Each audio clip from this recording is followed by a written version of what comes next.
Selamat pagi dan horas bagi kita semuanya. Kita berdoa. Damai sejahtera Allah yang melampaui segala akal. Itulah yang memelihara hati dan pikiran saudara-saudara di dalam Kristus Yesus. Amin.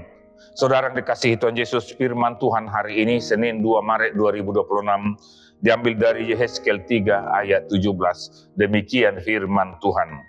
Hai anak manusia, aku telah menetapkan engkau menjadi penjaga kaum Israel.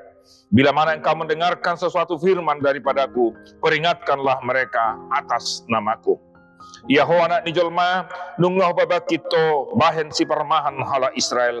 Di bahini saya tangihon mahata naruar sian pamangaku, akka si patol hasommu, palubba nasida sianau. Saudara yang dikasihi Tuhan Yesus, Nabi Yehezkiel adalah sosok yang unik dalam kisah Alkitab karena ia menjalankan peran ganda sebagai imam dan juga sekaligus nabi selama masa pembuangan di Babel. Nabi Yehezkiel dipanggil sebagai nabi penjaga umat Israel. Dalam panggilannya, Nabi Yehezkiel harus menyampaikan firman Tuhan dengan keras dan tegas.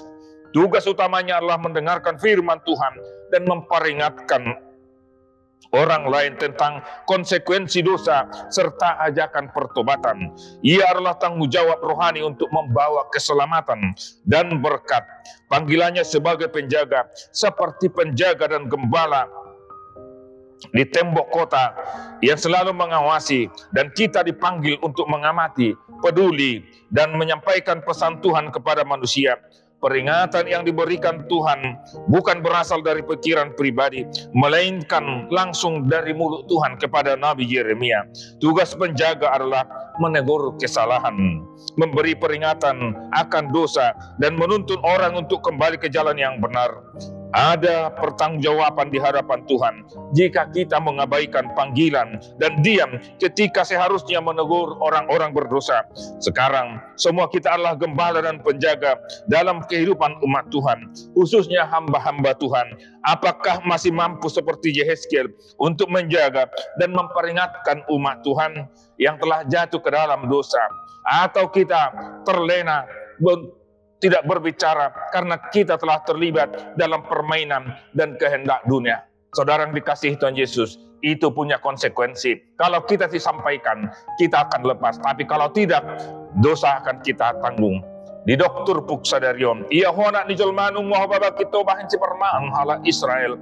Di bahini saya tangihon mahata naruar siapa mangaku, akka si patol hasommu palubban nasida sianau. Ulau niaka parmaha dotur pukon, lau paingoton akan amar dosa. Jara takas do didok molo di paingot nang ditunggu hosana. Alai molo so di paingot sian na poso ni Tuhan ido ditunggu hosani namar dosai ala nang di paingot. Taulah mapajawoni. Amin. Kita berdoa.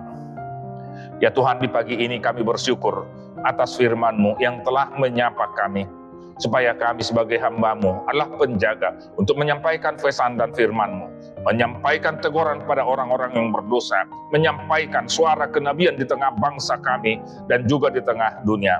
Terima kasih Tuhan, di pagi ini kami menyerahkan seluruh saudara-saudara kami, keluarga kami, anak cucu orang tua, dan semua jemaat-Mu dari yang kecil hingga lansia. Berkati mereka Tuhan untuk menjalani hari-hari ini. Terima kasih Tuhan, berikan semangat bagi yang sekolah untuk belajar, yang belum bekerja tunjukkan pekerjaan, yang belum menikah tunjukkan jodoh, yang belum mendapat keturunan kami yakin Tuhan akan memberikan berkat-Mu bagi mereka. Secara khusus di pagi ini kami juga menyerahkan keluarga yang bergumul dan bermasalah. Damaikan mereka Tuhan. Terima kasih Tuhan, biarlah Engkau juga menyertai dan menyembuhkan saudara-saudara dan keluarga kami dan jemaat-Mu yang berbaring di rumah sakit maupun di rumah. Dalam nama Tuhan Yesus kami yakin Engkau memberkati obat dan makanan yang dimakannya. Yang bergumul dan yang berduka hibur dan kuatkan Tuhan. Terima kasih Tuhan, hanya di dalam nama Yesus kami serahkan hidup kami di hari ini. Amin.